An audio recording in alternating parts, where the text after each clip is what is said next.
be recording all these, so then they will be in the platform. So this week 1 through 3, next week 4 through 6, 7 through 9. We'll get through the first half of the book the first month, and then the second half the next. We will do like weekend seminars as well, where we try to get more people in to get an idea of what the class is, and it'll be kind of like a study prep for you guys. So what we're doing to launch the class is it's going to be $100 per month.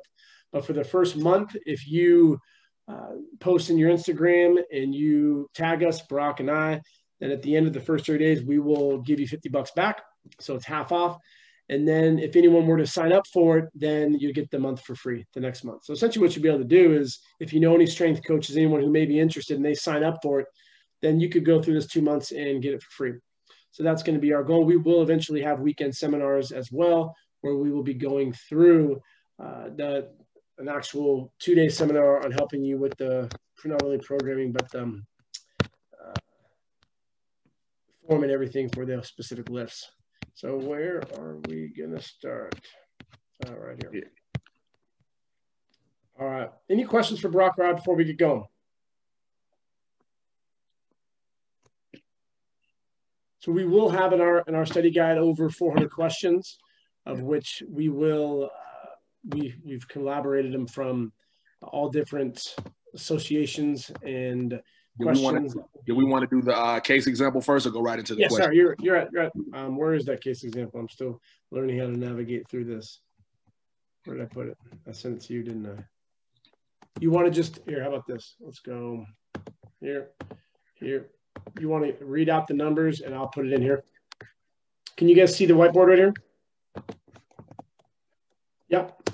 Brock, can you? Yep, we're good. All right, what are our numbers?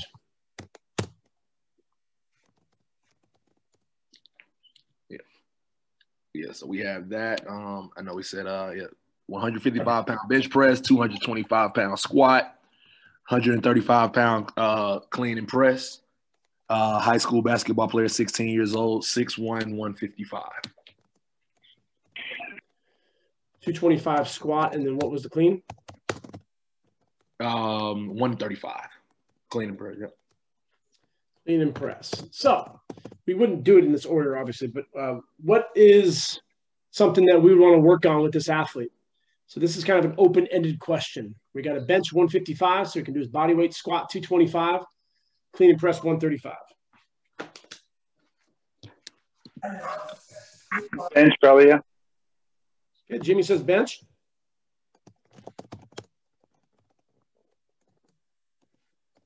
What else? About the other numbers?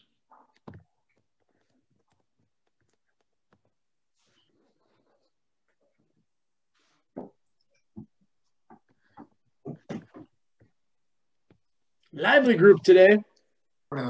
Exercise for him to do? Power movement, maybe lower body. Okay. Jonathan says lower body power. Okay. Anyone else? Shoulders. So an important table to really go through is in chapter 13, and that's going to be 295 starting there. So we wanted to start off with this one because you won't see a question like this on the NSCA because they wouldn't give you 3 terrible lifts. So the bench is 10%, the squat is less than 20%, and the clean and press is 10%. So he would actually want to improve all of these. So they would just give you one of them. So it'd be bench press 155, which is terrible. You'd want, so an example would be like a 350 squat, and then a clean and press would be 205 for those 90 percentiles. So these would both be 90 percentiles. This would be less than 10%. Generally speaking, for male athletes, a bench of 1-to-1 is pretty poor. You'd want to increase that upper body strength. You want to be about 1.5 weight to squat. So he should be doing at least 250 on a squat. So 350 would be definitely the 90 percentile. And the clean and press on the power, 205 would be moderately okay. But the bench in this one would be the main thing that we'd want to address. Yeah, definitely. And as he was saying, like, always with situations like that, when you're talking male athletes, anybody pretty much, after their adolescence, like, yeah, anytime you see a number that's around the body with 1-to-1, like you said, you should automatically know that's probably going to be a red flag for any sport requiring power or type 2 type fibers. All right, so let's get into some of the questions.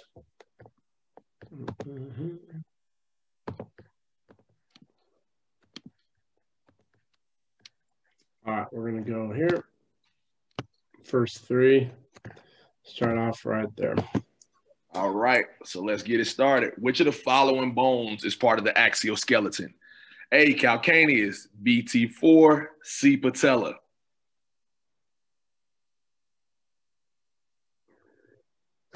B. All right, got some B. Nice. All right, B is correct. So what is the calcaneus? Your heel. Your heel. Heel bone, and what is our patella? The knee. Exactly. So one process of it, and what is your axial skeleton? Let me ask that as well. Your skull, your spinal. Exactly. Brain and spinal cord is just kind of thing. Just think of everything but the limbs. So the brain and spinal cord. So yeah. So again, process of elimination is good. Make sure you know the proper term for heel bone and kneecap. Obviously, calcaneus and patella. We know those are both appendicular. So T4 it is. That's in your thoracic area. All right. Number 2, which valve is also known as the bicuspid valve? A, tricuspid, B, semilunar, C, mitral. C. C. Exactly. C. So again, off rip, I'm immediately probably eliminating tricuspid just off the prefix. So again, you go there and again, mitral is the correct answer.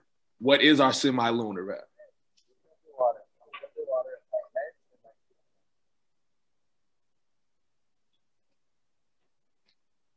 Anybody know what our semilunar valve is or what it does? Does it close so that blood doesn't flow? Yeah, exactly. It guards the right ventricle and pulmonary artery. So yes, you're correct. It does. It pretty much protects. They're both it's at the pulmonary artery and aorta. All right. So yeah, we know the mitral valve is another word for bicuspid. All right. 3. I'm sorry. Which of the following athletes has more type 1 fibers than type 2? A, soccer, B, 50-meter swim, C, basketball. A.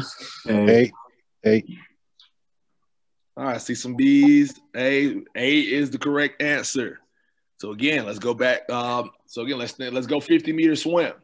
That is going to be all type 2. So think of the distance. We know 50 meters is a pretty short distance. So that's something that's obviously speed and power. You want to get it done as fast as possible. We know those activities require type 2. Then we have basketball again. So soccer and basketball, they are similar in that they both require some type 1 and type 2 due to cardio and conditioning.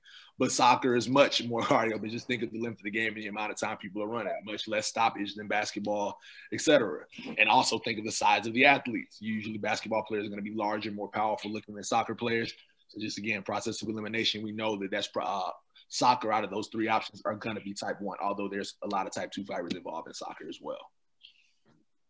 Any questions or confusion on why that would be the answer? All right. Good. All right.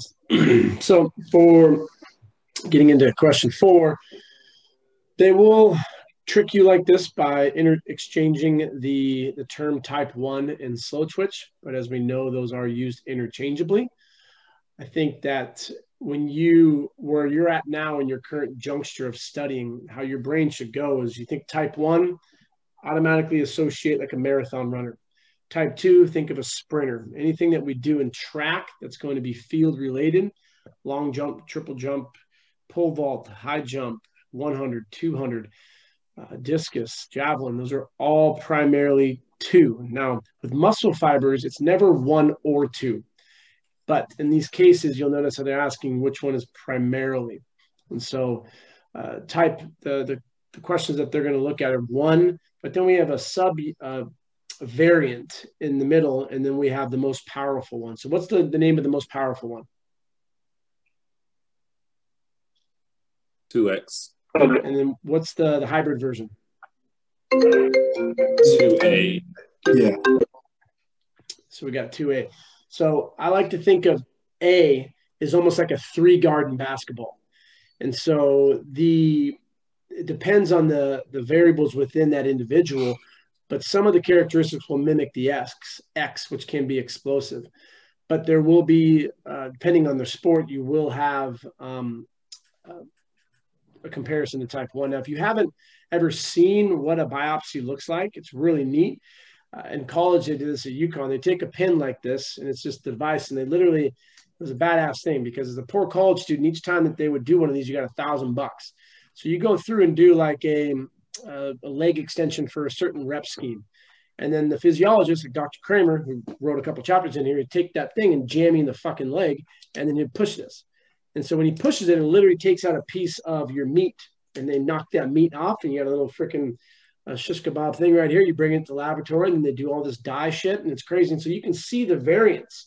So it's almost like looking at different colors where you have like a shade of white, a little bit of white, and then a darker color.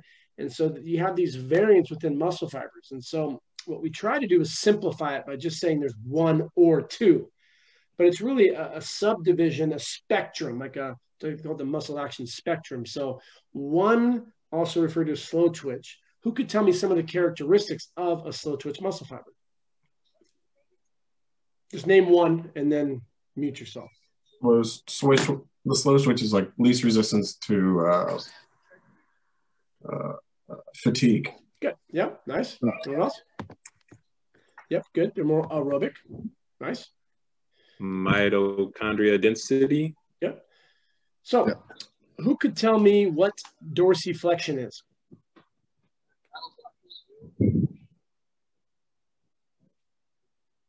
That's your foot going down. Yes. Going down? No. Up. Going up. Sorry. Up. Good. Going up.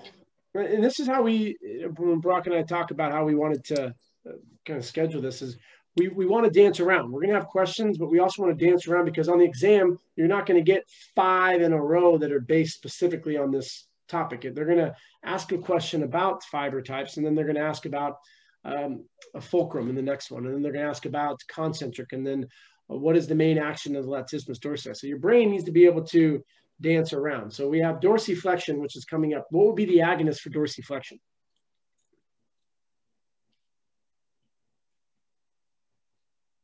Soleus. No. Yeah. Anterior tibial. Yeah, Joe got it. Yep, anterior tibialis. Good. Nice, Joe. So anterior tip. So what would be the antagonist for dorsiflexion? Gastroc. Good. Gastroc. So the gastroc and the soleus, those are unique because they go into a condom. I always say condom. I don't know. Common tendon. It's hard. It's a freaking hard one to say. They go into a common tendon. And what is that tendon called? Achilles. Good. And that goes into where? We learned that bone earlier. Calcaneus. Calcaneus. Nice job. So the agonist for dorsi would be your ant-tib. The antagonist would be the gastroc and the soleus. So we're going to do a little example, a fun little game. Now I want you guys just to tap your foot. Just at this cadence right now. How long do you think you could do this for? A long time. Long time. So what do you think, which muscle fibers are working? Type 1. Good. So this is a lot of endurance here. So now what I want you to do is you will win $100 if first person to get 100 taps. Go. Boom, boom, boom, boom, boom, boom, boom, boom, boom. Go, go, go, go, go, go, go, go, go, go, go, go. As fast as you can. Go, go, go, go, go, go, go, go, go, go, go, go. Come on, come on, come on, come on, come on. Go, go, go, go, go, go, go, go, go, go, go, go, go, go, go. You might start feeling a little bit of a burn, right? That's going to be fast glycolysis. That burn is going to be lactic acid, which is very quickly converted into lactate, which can be used via the Cori cycle and energy production. So what you're going to find is we can go back to this though, right? So we just fatigued out those type 2s. They're fucking tired. They're calmed down now. We're going to go back to type 1. It's aerobic. So notice how the muscle, the brain is sending a message to type 2, but then when they fatigue out, they're going to go over to type 1. That's the motor unit recruitment. So type 2, which are fast, high threshold, once they're fatigued, they can't come back in. And so you can't tell yourself, just go faster. But there is something that you can do from a physiological advantage. What's something you could take that would allow you to do that a little longer?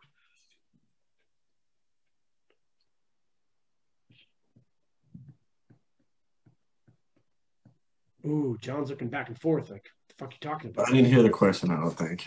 Okay, so we did our little test right now. And let's say you fatigued out around 35, 40 reps. You got that burn. So there's something that you can take that would allow you to maybe get to 50 reps before you get that burn. Creatine? Good.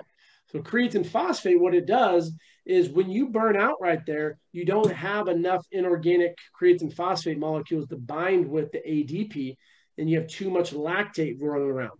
So when you take creatine, it actually buffers the environment. So it allows you to do more. And so if you have an athlete who goes until X and then they're fatigued out, anaerobic metabolism. So when we look at this first one, a basketball player and a swimmer could really, really benefit from creatine supplementation. Could a soccer player as well? Sure, but not to the extent that the basketball and 50-meter sprinter would, or 50-meter swimmer. So what would be the answer for this one? I think it's C. Wrestling. Okay, so anyone else? Maybe something. No. See, I'm just screwing with you guys. Go with your guys. Don't doubt yourself. That's how you're gonna fuck yourself, Johnny, because you're taking it and you're gonna be like, uh-oh, hold on, I'm gonna go The back. worst test taker. This is why I hate tests. But Go with that gut. But like, yeah, on a lot of these too, like even on a question like these, if you start to stump yourself too, think about time. Like again, just literally think about like you know, I mean, just think it can't take more than a few seconds to run 100 meters. Triple jump, even if you don't know what it is, you already know somebody's not jumping for a long time. You can think of that.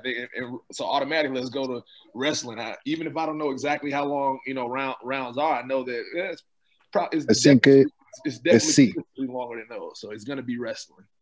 C, yeah. And again, I haven't done much with wrestling, but the neat thing is when you understand the bioenergetics and injuries and actions, my mind goes to wrestling's very similar to MMA. MMA is very similar to boxing. They're not 30-second rounds. That's what would be a type 2 event. So wrestling, and someone can give me the specifics, but I'm pretty sure it's a 3-minute round, right? Can anyone vouch for that? Yes. I know boxing is. I know MMA is. So that's going to be more type 1. Now, where people will get confused is about, well, I think that it's important to be powerful. Yeah, sure. But we're looking at the 2 most important things when it comes to bioenergetics. And what are those 2 most important things? Energy. Huh? Duration, intensity. Duration and intensity. So how hard are you going? You cannot do a sprint for 3 minutes. It's physiologically impossible. But you can be, just like we did right there, going back to that example, I can come off and tap for a little bit and allow myself to recover. And depending on my cardio conditioning, I can recruit quicker if I've been training specific. So the answer for this one would be C, correct. So who could tell me which of the muscle is the most superficial part? We have the epimysium, perimysium, endomysium. So Epimysium. which one? Okay, so we're down here. A. A. Okay. Now, the prefix epi means outer, like the epicenter, where the endo, think of endo part is the deepest in. So if you were to have like an apple, the core would be the endo. The red part would be the epi. The whatever that yellow/white shit is, that's the perimysium. So that's how you break down within the muscle. So you take it out, and it's like those dolls. It would be a big doll, little